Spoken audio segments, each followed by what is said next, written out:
Hello everyone, I am Saurabh and I welcome you back to the Digital Board series by Orchids Biosciences. This is the first video for the chapter Our Environment. If you haven't watched the videos for the previous chapters yet, I have provided its link in the description below, so please do look for it. In this video, we are going to discuss the following topics. We will start by knowing what does our environment include and then learning about the types of waste in our environment, which include the biodegradable and non-biodegradable waste. Then we will learn about the ecosystem and its components, after which we will look into the classification of organisms as producers, consumers, and decomposers. So let us start with what does our environment include. Our environment basically includes the physical surroundings,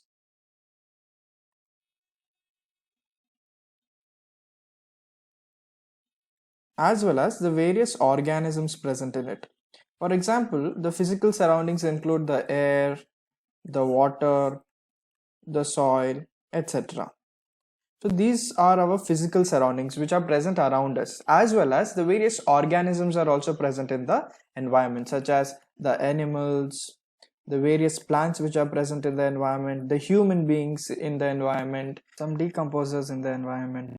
All these living organisms are also a very crucial part of the environment. So therefore, the environment includes our physical surroundings like air, water bodies, soil, and all the organisms such as plants, human beings, animals, microorganisms like bacteria, decomposers, etc. So this is about the components of our environment or what our environment includes. So this is very basic. So now we are going to discuss about the wastes which are present in our environment and how are they classified and how we can manage them and all. The wastes can be classified into two types. One is biodegradable. Another one is non-biodegradable.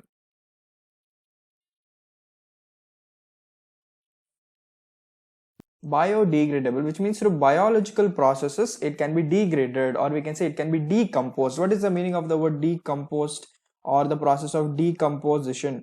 So what is this decomposition? Decomposition is the process in which complex organic substances will be broken down into simpler inorganic substances.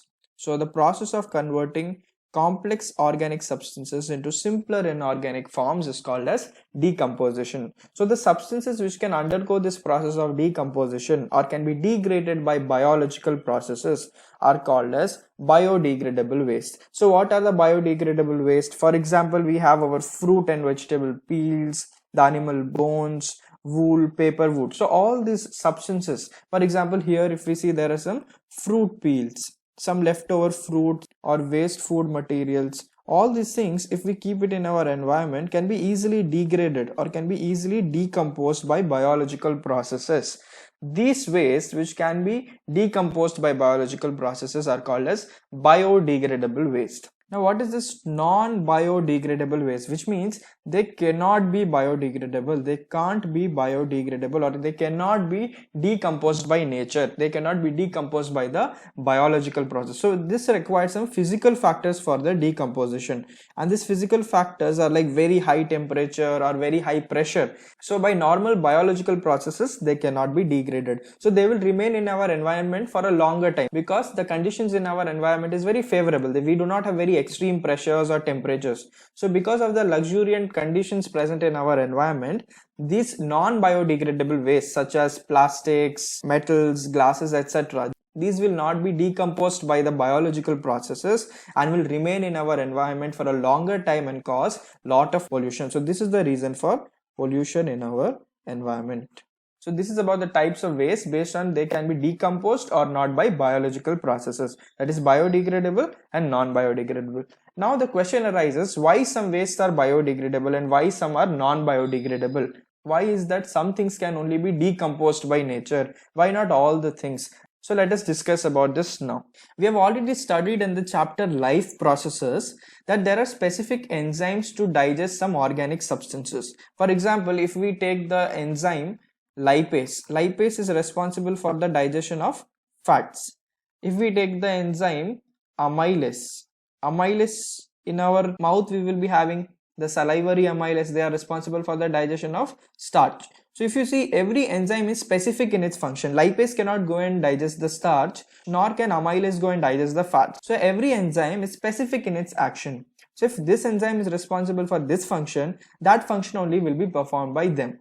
So like that, we have certain organisms in our nature which are called as decomposers. This will do the process of decomposition. So the process of decomposition is performed by the decomposers. These decomposers will secrete certain enzymes, and these enzymes will go and break down this complex organic molecule to simpler inorganic form. So these are performed by the enzymes which are produced by the decomposer, and these enzymes are very specific in action, because we know that is a speciality of the enzyme. They will be specific in action. So these enzymes will break down only the natural materials or products, for example paper, fruit peel, etc. They cannot go and break down the man-made materials such as plastic. So because of the specific nature of the enzyme produced by the decomposers, only the certain kind of waste which are called as biodegradable waste can be decomposed by biological processes, whereas the non-biodegradable waste can't be decomposed biologically. So this is about the types of waste based on the fact that whether they can be decomposed by biological processes, that is by the process of decomposition, or they cannot be decomposed by biological processes. They are biodegradable and non-biodegradable wastes. Now when we are clear with the types of waste, let us move on to the next topic, that is ecosystem. Ecosystem is made up of two types of components. One is called as biotic, that is living components, and another one is called as abiotic, which means non-living components of the nature. Biotic components include the living organisms, whereas the abiotic components include the physical factors. The living organism include all, for example plants, animals, the decomposers, all the living organisms in our nature. Whereas the physical factors includes temperature, rainfall, wind, soil, minerals, and so on. So therefore, an ecosystem consists of biotic components comprising of living organisms and abiotic components consisting or comprising of the physical factors like temperature, rainfall, wind, soil, and minerals. So this is about ecosystem. Ecosystem can be of two types. They can be either natural ecosystems or can also be man-made ecosystems. Natural means they are present in nature as such. It is present naturally in our environment. For example, if we go to a forest, forest is an example for natural ecosystem, because forest we don't create. It has been created by the nature itself, or it's in the environment naturally. So forest is an example for natural ecosystem. Why? Because forest will be having both biotic as well as abiotic components. Biotic components because there will be many animals present in the forest, there will be many plants, many big trees which will be present in the forest. And abiotic factors because there will be soil, minerals, wind, temperature, everything will be there. So this is a natural ecosystem. One more example of natural ecosystem can be garden. If we go to garden also, we can see there are so many plants, small insects and all, so many human beings are also coming to that. So there are various biotic components in the garden, as well as there are abiotic components. There might be water, soil, minerals, everything is there. So in garden also there are both biotic and abiotic components present. So forest is one ecosystem, garden is one ecosystem. All these are examples for the natural ecosystems. Now we will discuss about the man-made ecosystem. Man-made ecosystem means the ecosystem is created by a human being. For example, if we take any crop field, so crop field is the example for a man-made ecosystem. Here, nature is not creating the crop field. Man is creating this ecosystem by himself. So crop field, for example, will have so many crops. If so many crops are there, there might be small insects, small animals, like there might be some grasshoppers, there might be small insects, small frogs. So all these consist of the biotic components. Crop is also a plant, so that also comes under biotic. Again, crop field will have its own soil, minerals, there will be some rainfall there, some temperature will be also there. So these are forming the abiotic components. So the crop field is being created by man. The nature is not creating crop field on its own. So these ecosystems which are created by human beings are called as man-made ecosystems. So natural ecosystems are created naturally by the nature, whereas man-made ecosystems are created by the human beings. Examples are forest, garden for natural, and crop field for man-made. And the man-made ecosystems are also called as human-made or artificial ecosystems. So we see ecosystem is having biotic and abiotic components. Abiotic, as I've already said, it includes the physical factors. Now this biotic includes the living organisms. These living organisms can be classified into three major types. First one is producers, next one is consumers, the last one is decomposers. So all these three form the biotic components because they are the living organisms. So now we are classifying these living organisms. So what are these producers? Producers are basically the autotrophs, which means they can synthesize their own food. So the organisms which can synthesize their own food are called as producers. So how do they synthesize their own food? What they do is they take some simple inorganic substances from the nature and they convert it into the complex organic forms. So the simple inorganic substances are taken from the nature and it's converted into complex organic form. This is the food.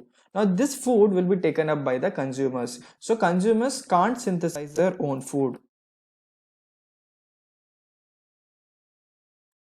So they depend directly or indirectly upon the producers. So producers are the organisms which can synthesize their food and consumers are the organisms which are dependent upon the producers for their food. Now consumers can be dependent directly on the producers and can also be dependent indirectly on the producers. We will understand with an example. For example, plants are producers. Not only plants, certain blue green algae are also producers only. So basically when we talk about producers, the first thing or the first organism which comes to our mind is plants because plants can prepare their own food. Now, so plants are the producers. So they have prepared the food. So this plant can now be eaten up by a goat or this plant can also be eaten up by a human being. Now this goat can also be eaten by the human being. So if you see, it can be directly dependent on plant. Here if you see, there is a direct dependency. So this is directly depending upon the producers, but here it is indirectly, it is eating the goat. So here it is indirect dependency on the producers. So we can say the consumers are directly or indirectly dependent upon the producers because plants here are the producers. All the animals come under the category of consumers. All the plants come under the category of producers. So producers will produce the food whereas consumers will depend on other organisms for their food. They will depend on the producers directly, which means directly they can eat the producer or they can eat other consumer which are dependent on that producer. So this is about producers and consumers. The last one is decomposers. Decomposers we already discussed in the video previously. They do the process of decomposition. So they basically feed on the dead organisms. It can be dead plants or dead animals also. So they basically feed on the dead organism and perform the process of decomposition. What is decomposition? Decomposition is the process of converting complex organic substances to simpler inorganic forms. Now, who will take up this simpler inorganic forms? We know that plants will require this simple inorganic substances. So what is the function of decomposers? It is converting complex organic substances to simpler inorganic form. And we know that plants will take up the simpler inorganic form. So this will be again taken up by the plants. So if we see any biodegradable waste, this decomposers will be decomposing it, which means it will be converting that waste product, the complex organic substance, into simpler inorganic form. This is no longer a waste for us because this simpler inorganic substances can be utilized by the plants again. So if you see the function of decomposers and the function of producers, producers convert simple inorganic to complex organic, decomposers convert complex organic to simpler inorganic. So when it is converting this and finally getting this simpler inorganic substances, this can be again taken up by the plants for their nutrition. Example for decomposers can be bacteria, fungi, etc. So these are the organisms which will perform the process of decomposition. So this is about the basic types of organisms: producers, consumers, decomposers. Now we are going to discuss about the consumers in detail now. Consumers can further be classified because we see goat is also a consumer, human is also a consumer. Then what is the difference between both of them? As per the CBSE, we will be discussing 4 types of consumers. So consumers can be classified into 4 types. First one is herbivores. Next one is carnivores. Next one is omnivores. Last one is parasites. What are herbivores, carnivores, omnivores, and parasites? Herbivores are those animals which eat only plants.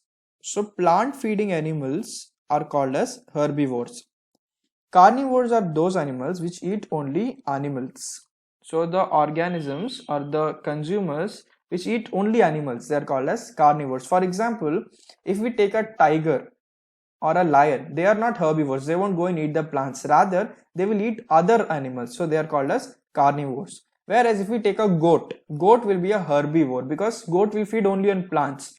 The goat will not go and eat any other organism. So goat will be a herbivore, whereas lion, tiger, these will be the carnivores. Coming to omnivores. Omnivores means they will eat both plants as well as animals. So the consumers which consume both plants and animals are called as omnivores. For example, human beings, we eat both plants as well as animals. So we can consider ourselves as omnivores. So herbivores are those consumers or those animals which feed only on plant material. Carnivores will feed only on animals, and omnivores will feed both on plants and animals. Now what is this parasites?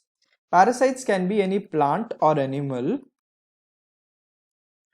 which live in the host, which means inside the host, or on the host, which means it can stay inside or on the host. So you'll be living on another plant or animal and getting the nutrition for them. For example, if this is one plant or animal and on this an organism is staying and deriving the nutrition from this, so this is called as a parasite. It can be on it or can also be inside it. So this is inside, so this is also a parasite. The parasite which is present inside is called as endoparasite.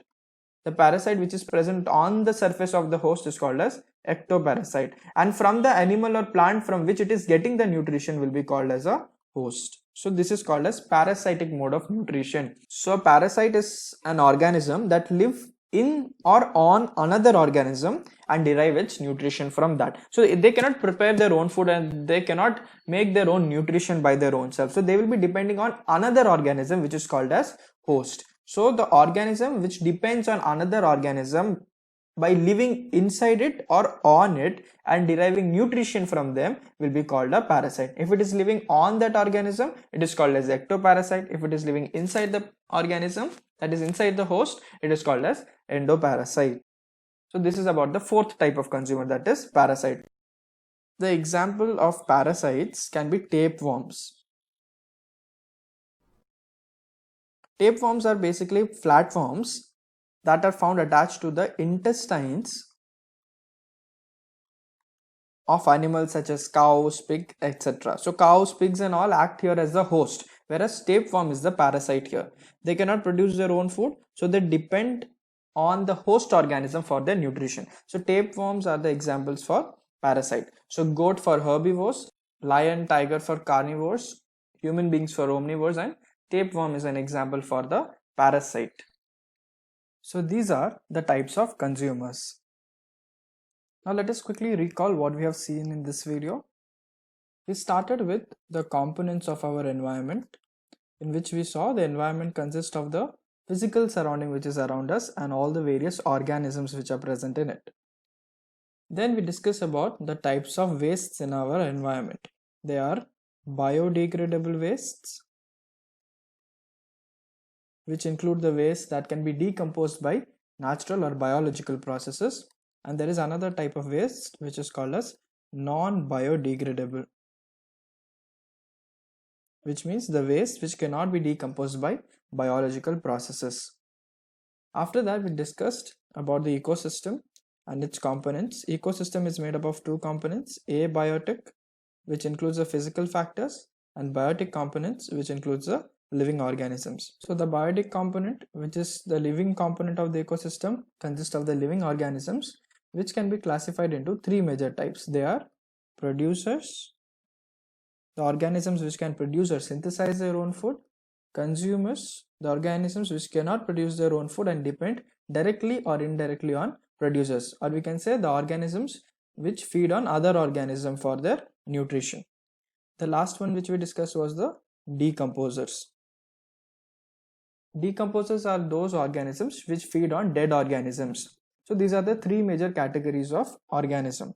Then we discussed about the types of consumers, in which we saw four types of consumers, starting with herbivores. The consumers which feed on plant material are known as herbivores. Next, we discuss about carnivores. Carnivores are those consumers which feed on other animals. Next, we discussed about omnivores. Omnivores are those consumers which act as both herbivores and carnivores, which means they can feed both on plants and animals. Finally, we discussed about parasites. Parasites are those organisms which live in or on another host organism and derive the nutrition from that host organism. Parasites can be also ecto and endoparasites. Ectoparasites are those which live on the host organisms, and endoparasites are those which live inside the host organism. So this is all that we have seen. This was a very basic introduction to the chapter. In the next video, we will go into the details of the chapter. Thank you so much for watching this video. If you like this video, please hit the like button, share it with your friends, and do subscribe to our YouTube channel.